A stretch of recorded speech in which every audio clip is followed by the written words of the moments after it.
बात करने वाले हैं कि अगर आपका जो बैंक अकाउंट है वो एसबीआई बैंक में है और आप अपने एसबीआई बैंक का अकाउंट स्टेटमेंट निकालना चाहते हैं या फिर अपने ईमेल पर पाना चाहते हैं तो वो आप कैसे कर सकते हैं। इस वीडियो में दोस्तों मैं जो आपको ये प्रोसेस बताऊंगा वो किसी भी ऐप के थ्रू नहीं बताऊंगा, ना ही तो योनो ऐप के थ्रू, ना तो एसबीआई का जो नेट बैंकिंग है उसके थ्रू। ठीक है, अगर आपके पास ये दोनों चीज़ें भी नहीं है तब भी दोस्तों आपका काम हो जाएगा। यहाँ पे जो मैं आपको प्रोसेस बताऊंगा इसमें बस एक चीज़ जरूरी है दोस्तों कि आपका जो मोबाइल नंबर है वो आपके बैंक अकाउंट में लिंक होना चाहिए। ठीक है, अब उसी मोबाइल नंबर से आपको डायल करना है। सिंपली आपको यहाँ पे लिखना है 1800 1234। ठीक है, तो आपको ये नंबर याद रखना है, जब भी आपको कॉल करना है इसी पे आपको कॉल करना है और कॉल के ज़रिए हम यहाँ पे अपने स्टेटमेंट को मंगाएंगे। अब दोस्तों आपको थोड़ा सा यहाँ पे ध्यान से देखना है और समझना है। अगर एक बार में आपको नहीं समझ में आ रहा है तो आप उसको दोबारा से सुन सकते हैं। ठीक है, तो चलिए अब हम कॉल को मिलाते हैं। नमस्कार, भारतीय स्टेट बैंक के संपर्क केंद्र में आपका स्वागत है। हिंदी में जारी रखने के लिए एक और अपनी ATM card, UPI, internet banking को ब्लॉक करने और आधार सक्षम भुगतान सेवा को डी रजिस्टर करने के लिए 0 दबाएं। खाता बकाया, स्टेटमेंट, सीआईएफ जानकारी और नामांकन स्थिति के लिए 1 दबाएं। एटीएम का कृपया अपनी खाता संख्या के अंतिम 4 अंक दर्ज करें। आपके खाते का बैलेंस है पिछले 5 लेन देन सुनने और एसएमएस के द्वारा जानकारी प्राप्त करने के लिए 1 दबाएं।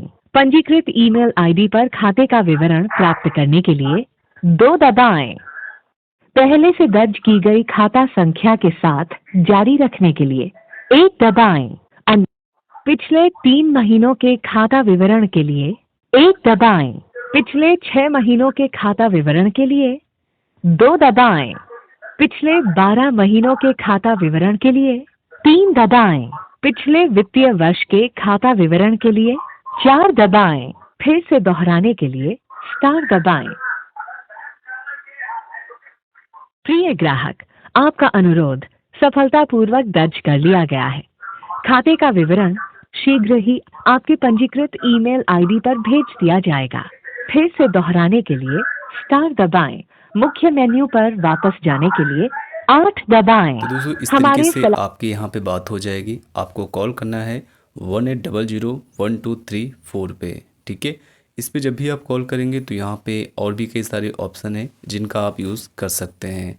यहाँ पे जो स्टेटमेंट है वो आपकी रजिस्टर्ड ईमेल आईडी पे आएगा और वो दोस्तों पासवर्ड प्रोटेक्टेड होगा। ठीक है, तो वहाँ पे ईमेल में ही लिखा होगा कि आपको किस तरीके से पासवर्ड को बनाना है। ठीक है, तो आप वो वहाँ पे देख सकते हैं, एग्जाम्पल ग्रुप में दिखा होगा। आप उस हिसाब से उस पीडीएफ में अपना जो भी है वो फिलअप करेंगे और वहाँ पे वो जो पीडीएफ होगा वो आपका ओपन हो जाएगा। भी आप लोग अपना इस तरीके से यहाँ पे रिक्वेस्ट करेंगे तो आपको इस तरीके से मैसेज भी आएगा कि आपका ये जो रिक्वेस्ट है वो हमने एक्सेप्ट कर लिया है और बहुत जल्द आपको वहाँ पे स्टेटमेंट जो है ईमेल पर हम भेज देंगे। ठीक है, इसी तरीके से आपको मेल भी आ जाएगा। तो पहले इस तरीके से मैसेज आ जाएगा। अगर आप रात में करते हैं कुछ इस तरीके से हो जाता है तो आपको अगले दिन दोस्तों वहाँ पे आपको ईमेल के थ्रू आपका जो स्टेटमेंट है वो आपको मिल जाएगा। यहाँ पे हमको स्टेटमेंट मिल चुका है जो कि हमने मोबाइल के थ्रू फ़ोन करके रिक्वेस्ट किया था। उस तरीके से हमको यहाँ पे ईमेल पर हमारा जो स्टेटमेंट है वो दोस्तों यहाँ पे आ चुका है। सबसे बड़ी चीज़ होती है कि ये जो पीडीएफ होती है, कई बार लोग कहते हैं कि इसमें पासवर्ड को कैसे हमको फिलअप करना है। तो यहाँ पे एग्जाम्पल ग्रुप में लिखा भी हुआ है, अगर आप देखेंगे, मैं आपको शॉर्ट में बता दे रहा हूँ, बाकी आप आराम से देख पाएंगे। जैसे कि आपका मोबाइल नंबर जो भी आपका रजिस्टर्ड होगा उसके लास्ट के 5 डिजिट आपको लिखना है एज ए पासवर्ड पहले। ठीक है, उसके बाद अगर एग्जाम्पल ग्रुप में यहाँ पे लिखा हुआ है कि अगर आपकी डेट ऑफ बर्थ 16 सितंबर 1982 है। ठीक है, तो यहाँ पे आपको अपना जो भी 5 अंकों का आपने रजिस्टर्ड नंबर लास्ट का लिखा है उसके बाद आपको लिखना है 16/9 मतलब 09 और 82। जैसे कि इसका 1982 है यहाँ पे डेट ऑफ बर्थ, तो लास्ट का यहाँ पे 82 आपको लिखना है। तो इस तरीके से आपका जो हो वो आपको वहाँ पे फिलअप करना है। तो चलिए मैं यहाँ पे PDF को ओपन करके भी दिखा देता हूँ। इसको ओपन करेंगे, डाउनलोड पहले होगा, उसके बाद ये ओपन होगा, जहाँ पे हमको पासवर्ड को फिलअप करना है।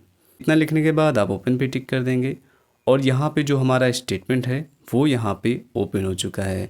सबसे बड़ी बात दोस्तों ये है कि अगर आप योनो ऐप के थ्रू डाउनलोड करेंगे तो हो सकता है कि वहाँ पे जो एक स्टेटमेंट में सारी एंट्री दोस्तों नहीं आती है। वहाँ 150 का कुछ वहाँ पे ट्रांजेक्शन का बाउंडेशन हो जाता है कि एक स्टेटमेंट में, एक PDF में 150 ट्रांजेक्शन ही आ पाएंगे, ठीक है।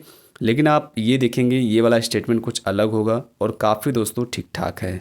इस तरीके से अगर आप स्टेटमेंट को निकालना चाहते हैं तो आप कॉल करेंगे, आपको ईमेल के थ्रू मिल जाएगा और अपना पासवर्ड फिलअप करने के बाद आप अपने इस स्टेटमेंट को ओपन कर सकते हैं, ठीक है। आई होप दोस्तों ये प्रोसेस आप सभी को समझ में आया होगा। फिर भी इस प्रोसेस में कहीं पर कोई कन्फ्यूज़न हो, आपको कोई डाउट हो तो बेफिक्र होकर कमेंट बॉक्स में लिख सकते हैं और मैं आपके कमेंट का उत्तर जो दूंगा। थैंक्स फॉर वॉचिंग दोस्तों, बाय बाय।